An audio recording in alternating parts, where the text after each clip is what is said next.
আমরা অনেকেই এই ভাষণটা সম্পর্কে জানি না। আমরা অনেক ভাষণ নিয়ে এখন গর্ব করি। নবী করিম সাল্লাল্লাহু আলাইহি ওয়াসাল্লামের এই যে সর্বশ্রেষ্ঠ ভাষণ, এটা কতজন জানেন? বিদায় হজের ভাষণ। কতজন জানেন বিদায় হজের ভাষণে নবী সাল্লাল্লাহু আলাইহি ওয়াসাল্লাম কি বলেছিলেন উম্মতকে? আমরা একটু আপনাদেরকে শোনাবো, শুনিয়ে ইনশাআল্লাহ লেকচারটা শেষ করব। নবী করিম সাল্লাল্লাহু আলাইহি ওয়াসাল্লাম এই দিনে 31টা বিষয়ে উম্মতকে নির্দেশ দিয়েছেন। 31টা বিষয়, সবগুলো বলার সময় পাওয়া যাবে না, আমি কয়েকটা কথা বলছি। নবী করিম সাল্লাল্লাহু আলাইহি ওয়াসাল্লাম সবার সামনে দাঁড়িয়ে দীর্ঘ 23 বছর অক্লান্ত পরিশ্রম করে দাওয়াতি মিশন কমপ্লিট করার পরে সবাইকে সমবেত করে একটা হজ করলেন। হজ করার পরে তিনি গুরুগম্ভীর কণ্ঠে বলছেন, হৃদয়ের সমস্ত আবেগ বের করে দিয়ে বলছেন, হে জনগণ, আইয়ুহান নাস, হে জনগণ, আমি জানি না আজকের পর তোমাদের সাথে আমি কখনো মিলিত হতে পারবো কিনা। চিন্তা করেন, সাহাবীরা সামনে দাঁড়িয়ে আছেন, নবীজি দাঁড়িয়ে এই কথাটা বলছেন, হে জনগণ, আমি জানি না আজকের পরে আমি তোমাদের সাথে মিলিত হতে পারবো কিনা। অতএব যে ব্যক্তি আজকে আমার এই কথাগুলোকে স্মরণ রাখবে, সে যেন অন্যের কাছে এই কথাগুলো পৌঁছে দেয়। হতে পারে যার কাছে পৌঁছে দেওয়া হচ্ছে সেই এই কথাগুলোকে বেশি সংরক্ষণ করতে পারবে। আল্লাহ পাক তার প্রতি রহম করুন যে আমার এই কথাগুলোকে অন্যের কাছে পৌঁছে দিবে। নবীজির ভাষণ। এরপর নবীজি বলছেন, জেনে রাখো, নিশ্চয়ই তোমাদের পরস্পরের, মুসলিমদের পরস্পরের সম্পদ, পরস্পরের রক্ত, পরস্পরের এই যে জান, মাল, ইজ্জত, এগুলো একে অপরের জন্য হারাম। মুসলিমদের পরস্পরের রক্ত, পরস্পরের ইজ্জত, সম্মান একে অপরের জন্য হারাম। এর হানি করা একে অপরের জন্য হারাম। ঠিক যেমন আজকের এই দিন হারাম, এই শহর হারাম, এই মাসও হারাম। নবী করিম সাল্লাল্লাহু আলাইহি ওয়াসাল্লাম বলছিলেন, জেনে রাখো, 3টা বিষয়ে যেন তোমাদের অন্তর কখনো খেয়ানত না করে। 3টা বিষয়ে তোমাদের অন্তর যেন কখনো খেয়ানত না করে। 1, তোমরা যে কাজটাই করবা শুধু আল্লাহ পাকের সন্তুষ্টির জন্য করবে। তোমরা যে কাজই করবে শুধু আল্লাহর সন্তুষ্টির জন্য করবে। তোমাদের শাসক বর্গের কল্যাণ কামনা করবে। তোমাদের শাসক বর্গের কল্যাণ কামনা করবে। 3 নাম্বার, মুসলিমদের জামাতকে আঁকড়ে ধরে রাখবে। মুসলিমদের ইউনাইটেড কমিউনিটিকে আঁকড়ে ধরে থাকবে। এই 3টা বিষয় পালনের ক্ষেত্রে তোমাদের অন্তর যেন খেয়ানত না করে। এদিন সূর্য ঢলে যাওয়ার পরে নবী সাল্লাল্লাহু আলাইহি ওয়াসাল্লাম আরো বললেন, শুনে রাখো হে মানব জাতি, এটা ভালো করে শোনেন, শুনে রাখো হে মানব জাতি, নিশ্চয়ই আমি মুহাম্মদ সাল্লাল্লাহু আলাইহি ওয়াসাল্লাম জাহেলি যুগের যত কুপ্রথা আছে সমস্ত কুপ্রথাকে আমার পায়ের তলে পিষ্ট করে গেলাম। জাহেলি যুগে কি ছিল ভাই?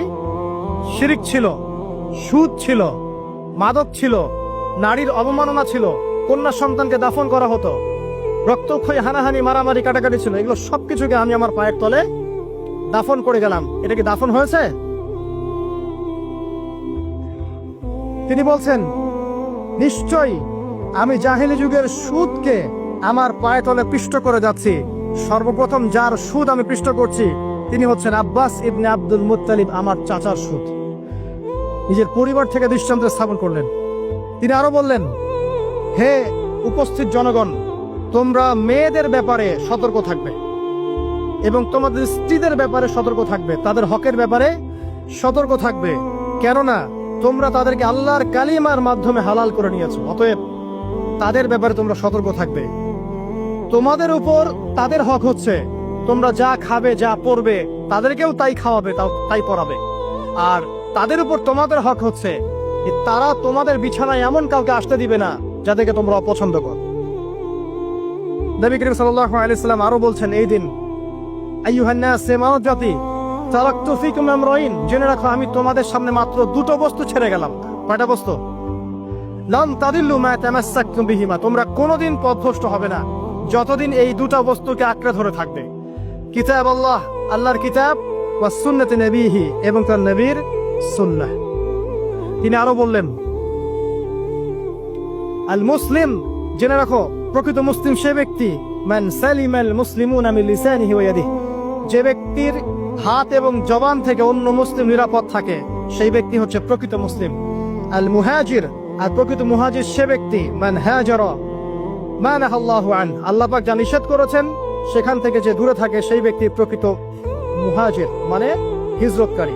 তিনি আরো বললেন, মনে রেখো আমি তোমাদের সবার আগে হাউজে কাউসারে চলে যাব, সুবহানাল্লাহ, এবং সেখানে আমি তোমাদের জন্য অপেক্ষা করতে থাকবো।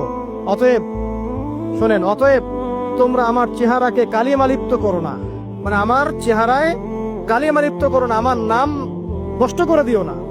আমি তোমাদের সংখ্যাধিক্য দেখে আল্লাহর কাছে গর্ব করব, আমাকে তোমরা অপমানিত করো না। আজকে কি আমরা তার দায়িত্ব পালন করে উম্মাহ হতে পেরেছি?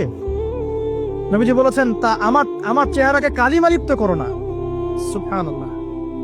তিনি বলছেন, ওই সময় কিছু মানুষ থেকে আমি মুক্ত হয়ে যাব, আর কিছু মানুষ আমার থেকে মুক্ত হয়ে যাবে। বলা হলো, কারা ইয়া রাসূলুল্লাহ? তিনি বলছেন, আল্লাহ পাককে আমি বলবো, ইন্নাহুম মিন্নি, হে আল্লাহ, এরা আমার উম্মাহ, এরা আমার উম্মত, আমার সাহাবী।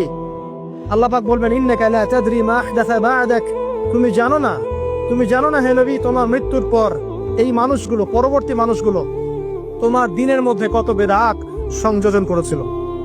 তিনি আরো বলেছিলেন, হে জনগণ, জেনে রাখো, প্রত্যেক পরিবারের জন্য প্রতি বছর একটা করে পশু জবাই করার বিধান, প্রত্যেক পরিবারের জন্য, সামর্থ্যবান পরিবারের জন্য প্রত্যেক বছর একটা করে পশু জবাই করার বিধান রয়েছে।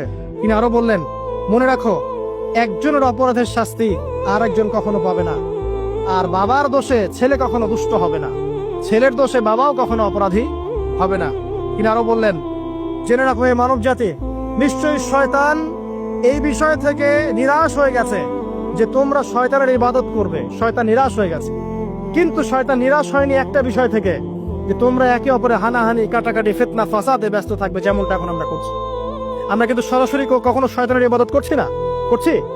মুসলিমরা এখন পরস্পরে হানাহানি, কাটাকাটি, ফাসাদে লিপ্ত আছে। তিনি আরো বললেন যে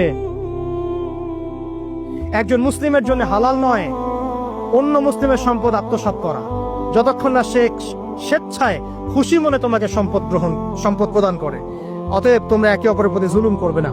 তিনি আরো বললেন,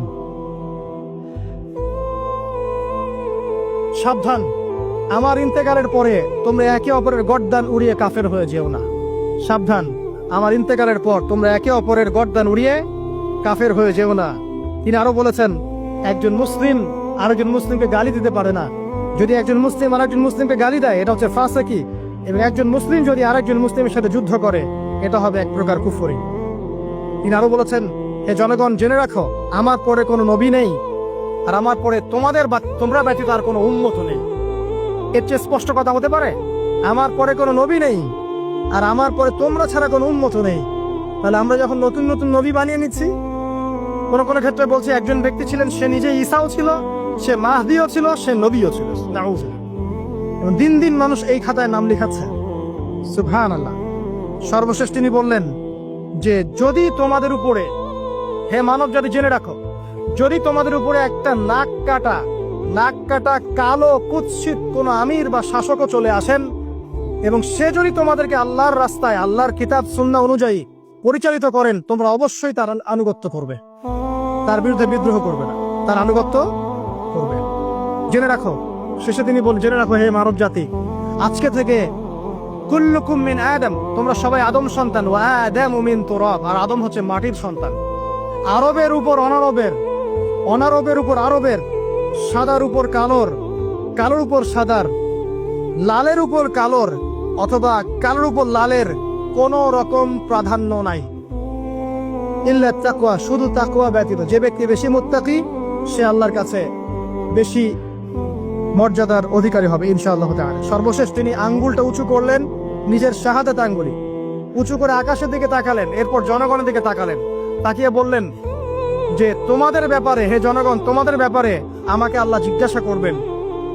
ফামা আনতুম কাইলুন, তোমরা ওই সময় কি বলবে আমার সম্পর্কে? তখন সাহাবীরা বললেন, আমরা বলবো যে আপনি বাল্লাগতা রিসালাতাক, আপনি আপনার রিসালাত পৌঁছে দিয়েছেন, ওয়া জামানাতাক, আপনার আমানত পূর্ণ করেছেন, ওয়া নাসাহতা উম্মাতাক, এবং আপনি আপনার উম্মতকে নসিহত করেছেন। এরপরে তিনি আকাশের দিকে তাকিয়ে বললেন, আল্লাহুম্মা ফাশহাদ, হে আল্লাহ আপনি সাক্ষী থাকেন।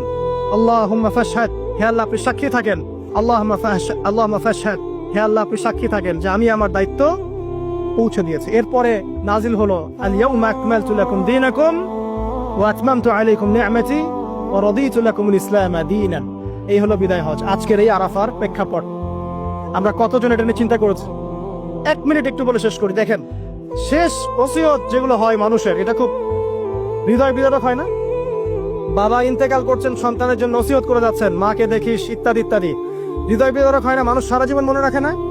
বাট আমরা আমাদের এই ন্যাশন, এই উম্মা, নবী সাল্লাল্লাহু আলাইহি সাল্লাম উম্মা বলে আমরা যারা দাবি করছি, আমাদের মধ্যে বেশিরভাগ মানুষ নবী সাল্লাল্লাহু আলাইহি সাল্লামের শেষ এই নসিহতগুলো ভুলে গেছি আমরা।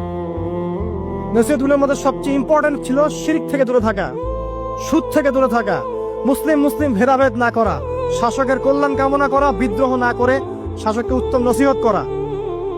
এবং আরেকটা হাদিসে তিনি বলেছিলেন 5 ওয়াক্ত সালাত আদায় করবে, সাওম পালন করে রমজান মাসে, সাধ্যমতো সাদাকা করবে, মুসলিমদের জামাত আঁকড়ে ধরবে, ইনশাআল্লাহ হাসতে হাসতে জান্নাতে প্রবেশ করবে। আও কামা ক্বালা আলাইহিস সালাম। জাহেলি যুগের সমস্ত প্রথা ছেড়ে দেওয়া ছিল আজকের দিনের মূল মর্ম, আমরা ছাড়তে পারছি না। সুদ ছেড়ে দেওয়া ছিল মূল মর্ম, ছাড়তে পারছি না। শিরক থেকে বেরোতে পারছি না।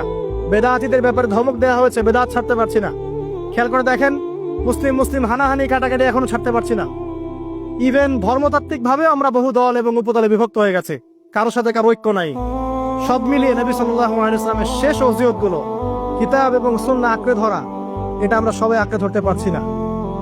আজকের এই দিবসগুলো এই জন্যই আল্লাহ পাক বারবার ফিরিয়ে দেন, যাতে করে এগুলো নিয়ে আলোচনা হয়, আমরা এগুলো জানতে পারি এবং আমল করতে পারি, এই চেতনাগুলো লালন করতে পারি, নিজেরাও শিখি, পরিবারকেও শেখাই, আগামী প্রজন্মকেও শেখাই ইনশাআল্লাহ তাআলা। আশা করছি ইনশাআল্লাহ আমরা যদি নাও পারি, একসময় এমন একটা প্রজন্ম আসবে যারা নবী সাল্লাল্লাহু আলাইহি ওয়াসাল্লামের উম্মার মতো উম্মাহ হবে ইনশাআল্লাহ।